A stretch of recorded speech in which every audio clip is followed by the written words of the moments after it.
Assalamualaikum. Waalaikumsalam.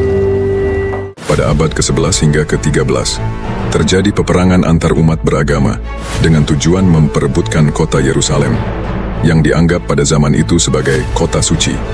Muncul pertanyaan, apa faktor penyebab terjadinya peperangan tersebut, dan bagaimana kisah selengkapnya? Mari kita cari tahu fakta sejarahnya. Dikisahkan, awal mula perang salib dapat ditelusuri dari dua faktor utama, yaitu faktor agama dan faktor politik. Mari kita bedah dua faktor ini secara lengkap, dimulai dari faktor agama, berkaitan dengan meningkatnya sentimen anti-muslim di kalangan umat Kristen, khususnya benua Eropa. Hal ini disebabkan oleh beberapa faktor, yaitu perluasan wilayah kekuasaan Islam ke Eropa yang menyebabkan terjadinya peperangan antara umat Kristen dan Muslim. Perbedaan doktrin agama antara Kristen dan Islam yang dianggap oleh sebagian umat Kristen sebagai ancaman terhadap agama mereka.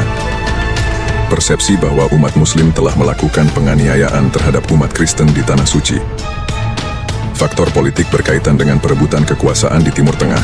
Pada abad ke-11, dinasti Seljuk Turki menguasai wilayah-wilayah Kristen di Timur Tengah, termasuk Tanah Suci.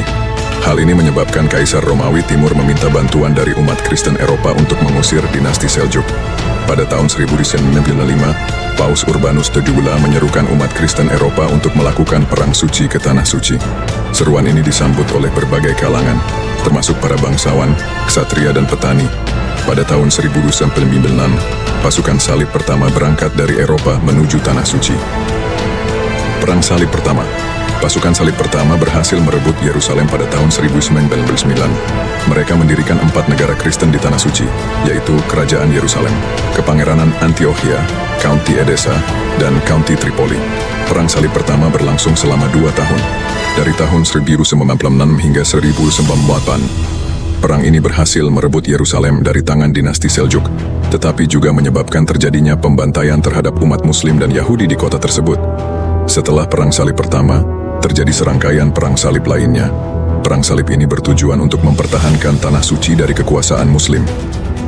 Perang Salib Kedua berlangsung dari tahun 1147 hingga 1149. Perang ini bertujuan untuk merebut kembali Edessa, yang telah direbut oleh Muslim pada tahun 1184. Perang ini berakhir dengan kekalahan pasukan salib. Perang Salib Ketiga berlangsung dari tahun 1189 hingga 1192. Perang ini bertujuan untuk merebut kembali Yerusalem, yang telah direbut oleh Saladin, seorang panglima Muslim pada tahun 1187. Perang ini berakhir dengan perjanjian damai, di mana Yerusalem tetap dikuasai oleh Muslim, tetapi umat Kristen diperbolehkan untuk berziarah ke kota tersebut. Perang Salib Keempat. Perang ini awalnya bertujuan untuk merebut Yerusalem, tetapi pada akhirnya pasukan salib justru menyerang Konstantinopel, ibu kota Kekaisaran Romawi Timur. Perang ini menyebabkan runtuhnya Kekaisaran Romawi Timur. Perang Salib Kelima berlangsung dari tahun 1217 hingga 1221. Perang ini bertujuan untuk merebut kembali Yerusalem, tetapi berakhir dengan kekalahan pasukan salib. Perang Salib ke-6 berlangsung dari tahun 1228 hingga 1229. Perang ini berhasil merebut kembali Yerusalem, tetapi hanya untuk jangka waktu singkat. Perang Salib ke-7 berlangsung dari tahun 1248 hingga 1254. Perang ini bertujuan untuk merebut kembali Yerusalem, tetapi berakhir dengan kekalahan pasukan salib. Akhir Perang Salib. Perang Salib berakhir pada abad ke-13. Perang ini tidak berhasil mencapai tujuannya, yaitu merebut kembali Tanah Suci dari kekuasaan Muslim. Namun, perang ini meninggalkan dampak yang signifikan terhadap sejarah Eropa dan Timur Tengah. Mari kita telusuri apa dampak dari kedua benua tersebut setelah serangkaian Perang Salib. Dampak Perang Salib terhadap Eropa: memperkuat kekuasaan Gereja Katolik Roma, meningkatkan perdagangan antara Eropa dan Timur Tengah.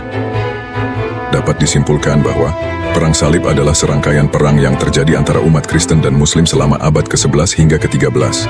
Perang ini tidak berhasil mencapai tujuannya, tetapi meninggalkan dampak yang signifikan terhadap sejarah Eropa dan Timur Tengah. Semua peperangan di bumi semoga dapat menjadi pelajaran bagi kita untuk selalu menghargai adanya perbedaan dalam beragama.